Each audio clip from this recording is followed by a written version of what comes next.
Selamat sore, saudara-saudara sekalian. Kami akan menyampaikan progres penanganan pandemi COVID-19 yang secara terintegrasi dilaksanakan oleh seluruh kementerian dan lembaga di bawah koordinasi gugus tugas percepatan penanganan COVID-19. Yang pertama, pemerintah memiliki prioritas dalam mengatasi pandemi ini, yaitu prioritas di bidang kesehatan dan prioritas di bidang dampak yang dimunculkan di luar kesehatan. Gugus tugas percepatan penanganan COVID-19 bekerja berdasarkan pada 6 arahan Presiden untuk membendung penyebaran COVID-19, yaitu yang pertama, pengujian sampel dilaksanakan secara masif, disertai dengan kontak tracing atau pelacakan kontak dekat dengan kasus yang positif secara lebih agresif dengan melibatkan seluruh aparat pemerintahan di daerah, baik aparat pemerintahan desa, RT, RW, ataupun dengan unsur kepolisian dan TNI.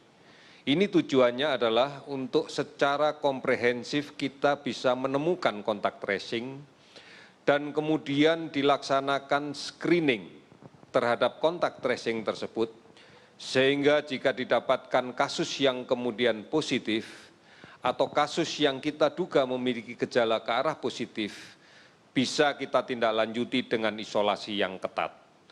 Upaya ini dilakukan dalam rangka untuk membatasi kasus positif yang kita yakini sebagai sumber penularan bisa kita batasi agar tidak berinteraksi dengan kelompok rentan sehingga menimbulkan penularan yang baru.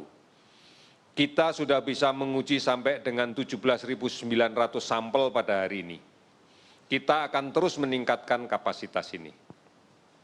Kemudian arahan yang kedua adalah bahwa layanan konsultasi medis diharapkan bisa kita lakukan dengan menggunakan teknologi. Ini ditujukan adalah untuk mengurangi pergerakan menuju ke rumah sakit yang sudah barang tentu akan meningkatkan risiko terjadinya penularan. Telah banyak layanan telemedicine yang disiapkan oleh pemerintah, oleh swasta yang terintegrasi bersama-sama. Oleh karena itu kita harapkan semua masyarakat yang membutuhkan konsultasi medis bisa menggunakan fasilitas ini dalam rangka untuk mengurangi risiko terpapar penyakit ini. Kemudian yang ketiga, komunikasi harus dilaksanakan secara efektif, secara detail, secara baik dan transparan kepada semua pihak. Kita berharap bahwa masyarakat memahami betul pada tataran sampai dengan operasionalnya dari arahan-arahan, dari pedoman-pedoman, dari petunjuk-petunjuk yang dibuat oleh pemerintah. Oleh karena itu, kita harus meyakini bahwa komunikasi yang kita sampaikan kepada masyarakat bisa dipahami dan bisa dilaksanakan dengan baik. Kemudian yang keempat, sudah barang tentu disiplin yang kuat untuk menghadapi pandemi ini harus muncul pada masyarakat. Penegakan hukum akan dilaksanakan dengan bantuan aparat negara. Ini tujuan kita agar pedoman-pedoman, agar instruksi dan arahan yang sudah kita buat bisa dilaksanakan dengan disiplin. Hanya ini modal utama kita untuk memutus rantai penularan. Kemudian yang kelima, semua pihak diminta untuk memberikan jaminan atas kelancaran arus logistik. Ini menjadi penting karena bagaimanapun juga pada kebutuhan logistik yang harus disebar mulai dari pusat sampai daerah dan dari gudang-gudang logistik sampai ke daerah harus tetap berjalan dengan lancar, tetap berjalan dengan baik. Oleh karena itu semua pihak harus memberikan jaminan ini. Kemudian yang terakhir, kebijakan stimulus ekonomi yang telah dirumuskan oleh pemerintah harus betul-betul tepat sasaran. Kebijakan stimulus ekonomi harus betul-betul tetap sasaran dan berfokus pada pemutusan rantai penularan COVID-19.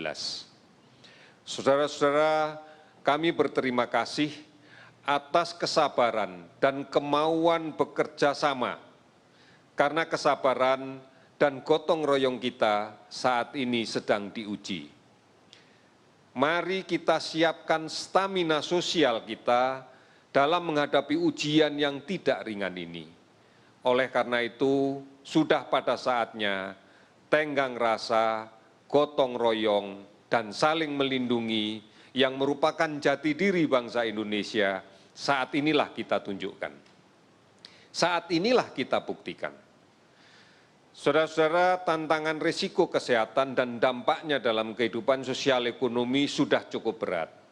Oleh karena itu, mari pastikan kita tidak perlu lagi menambah beban psikologis kita atas berita-berita dan informasi yang tidak benar, atas berita dan informasi yang tidak bisa dipertanggungjawabkan terkait dengan COVID-19.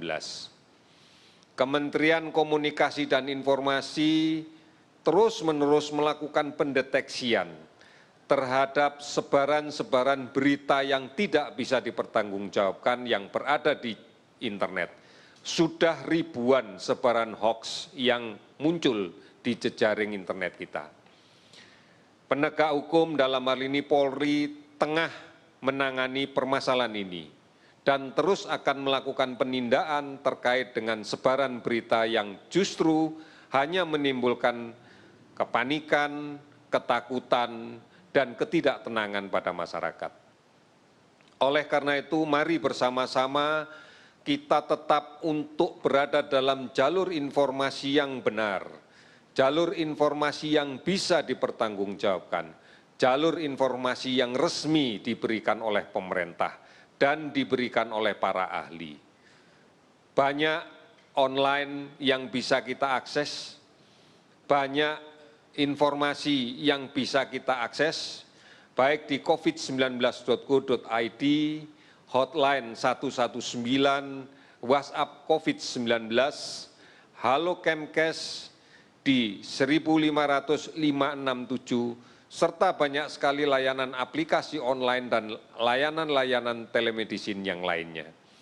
Secara rutin siaran TVRI dan RRI yang juga disebarluaskan oleh televisi dan radio swasta lainnya memberikan informasi tentang COVID-19 ini. Inilah yang harus kita jadikan pegangan, inilah yang harus kita jadikan pedoman di dalam kaitan untuk mendapatkan informasi dengan baik. Terakhir, data kinerja kita terkait dengan pendataan kasus COVID per tanggal 17 April pukul 12.00 WIB. Uji laboratorium yang kita sudah laksanakan sekarang sudah aktif lebih dari 34 laboratorium dan sebentar lagi dalam waktu dekat kita akan menambah lagi dan meluaskan sebarannya.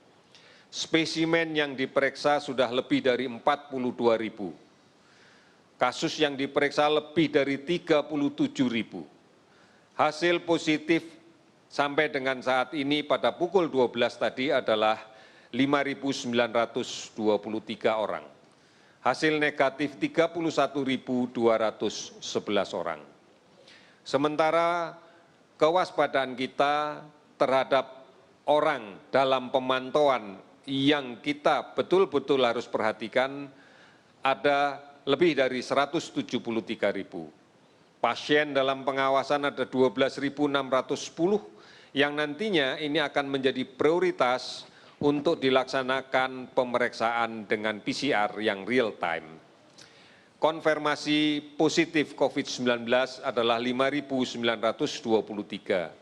Kita bersyukur yang sembuh sekarang sudah mencapai 607 orang dan sudah barang tentu ini akan terus meningkat dalam jumlah yang cukup besar dalam beberapa hari ke depan.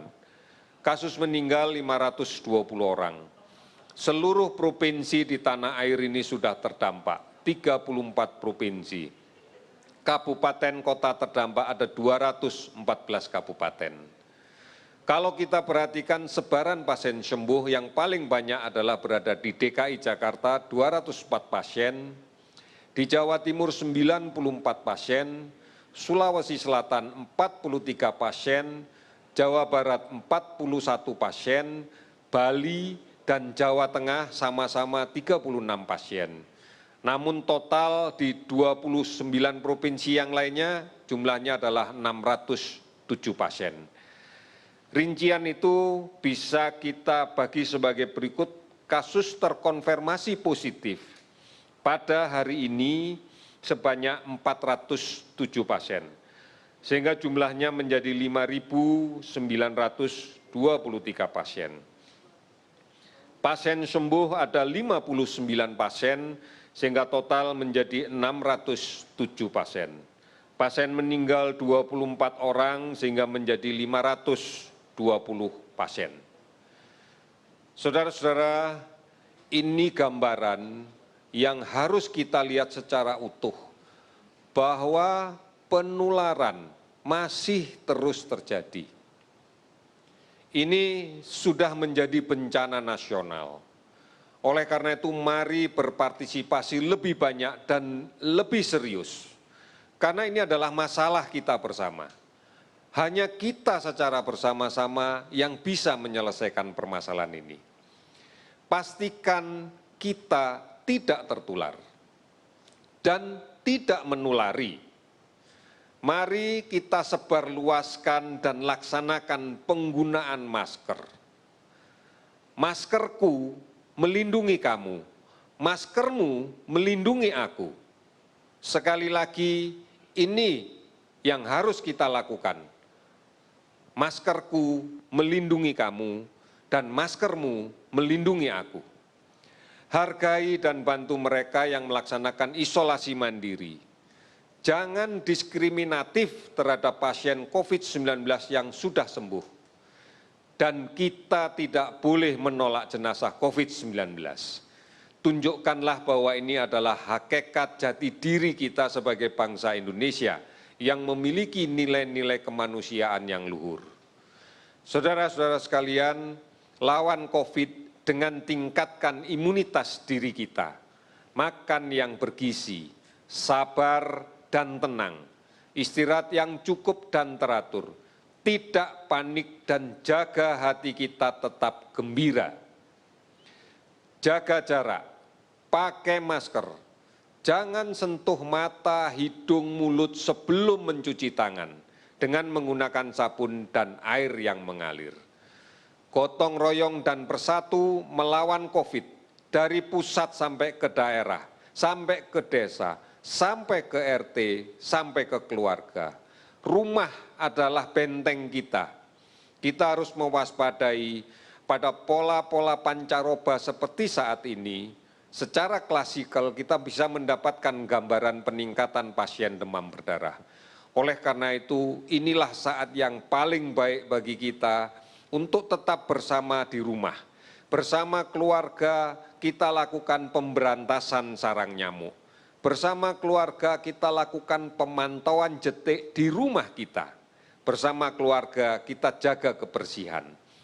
Karena kita pahami infeksi demam berdarah dan infeksi COVID apabila terjadi bersamaan, ini akan menyulitkan kita, akan menambah jumlah kesakitan, dan tidak menutup akan meningkatkan jumlah kematian.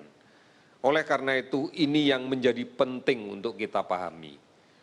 Mari berada di rumah bukan hanya untuk menghindari penularan COVID, tapi berada di rumah juga sekaligus untuk membasmi, memberantas sarang nyamuk.